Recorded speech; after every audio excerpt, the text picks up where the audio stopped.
C'est une rencontre très importante à notre niveau, hein, c'est-à-dire qu'on joue le dernier, qui n'a, lui, malheureusement, je pense, plus rien à jouer. Et sachant que nous, on est en milieu de classement, il faut que cette victoire soit impérativement, on a besoin de ces 3 points pour pouvoir assurer plus ou moins le maintien, quoi.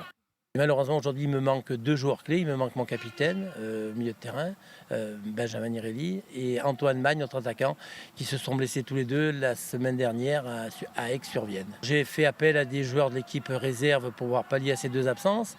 On ne remplace pas un capitaine, hein, on ne remplace pas un attaquant comme ça.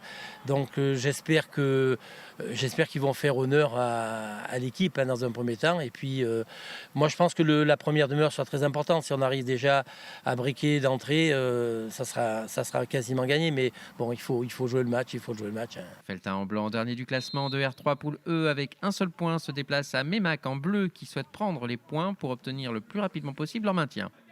Les Corésiens vont tout de suite se montrer dangereux. Anthony Malbec sur ce coup franc ne trouve pas le cadre. Premier avertissement pour les visiteurs. 19e minute, débordement de Silla. Malbec est à la réception, superbe tête croisée, 1-0 pour Meymac. À la demi-heure de jeu, corner pour les locaux. Jarno Guitard trouve Pierre-Henri Coulot qui, d'une nouvelle tête, trompe le gardien. Meymac fait le break. À 5 minutes de la fin de la première période, sur l'une des rares actions visiteuses, Céline Carneiro s'écroule dans la surface. L'arbitre indique le point de pénalty. Lucas Baudot va se charger de le tirer. Coup de pied très important pour les visiteurs. Et c'est manqué. Très bel arrêt du portier local qui plonge du bon côté. Fin de la première période, Meymac rejoint les vestiaires avec 2 buts d'avance sur Felletin. La seconde période reprend et les Feltinois venus seulement à 11 vont s'essouffler et subir de plus en plus. À l'heure de jeu, Michael Blossier trouve Louis Coulot. Louis Coulot déborde sur l'aile, centre au deuxième poteau. Et but de Jarno Guitard qui devance le défenseur adverse. 3-0 pour Meymac. Un quart d'heure plus tard, dédoublement entre Louis Coulot et Anthony Malbec. Centre de Malbec, Michael Blossier est à la réception. Nouveau but de la tête et 4-0 pour les locaux.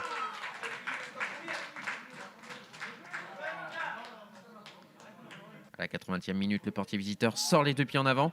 L'arbitre, M. Ferreira, n'hésite pas et indique le point de pénalty. Olivier Pantalati à la transformation. Oh, il bute sur le gardien. Il a bien suivi. Et une nouvelle parade. Arrêt en 2 temps pour Godot Chamouini. On joue les 5 dernières minutes. Touche pour les locaux. Oh, la roulette de Jarno Guitard qui tombe. Karim Sissi a bien suivi. Passe en rentrée à Guillaume Verdeau. Il avance dans la surface. Frappe à terre et but. Magnifique séquence des Corésiens qui mènent maintenant 5-0. Et ce sera le score à la fin du match. Objectif atteint pour Meymac. Felletin ont quant à eux aucune victoire à leur compteur cette saison. C'est vrai qu'on avait un problème d'effectif. D'ailleurs, j'étais obligé de jouer. Mais oui, après, on savait que c'était une saison compliquée. On a essayé quand même de faire du mieux possible.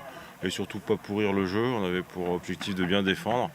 Après, on a joué une bonne équipe de Meymac qui mérite amplement la victoire. Il n'y a pas de souci. Une belle victoire tout en n'ayant pas fait un grand match, hein. L'essentiel est là, c'est que les 3 points sont là. C'est là qu'on se voit que quand il nous manque les 2-3 pièces maîtresses, c'est plus le même jeu, quoi. C'est quand il nous manque notre capitaine, notre attaquant, un milieu de terrain aussi. Mais voilà, donc peut-être à la limite même trop facile. Je pense qu'on a joué contre une équipe qui était beaucoup diminuée et on est un peu tombé dans leur jeu en première mi-temps. C'est qu'on n'a pas su poser le ballon, hein, ce qui aurait été le plus facile. Voilà. On va garder que simplement, je pense, ces 3 points de la victoire. Et le reste, il faut passer au match suivant et essayer de faire beaucoup mieux, surtout dans le plan du football, quoi, dans le jeu.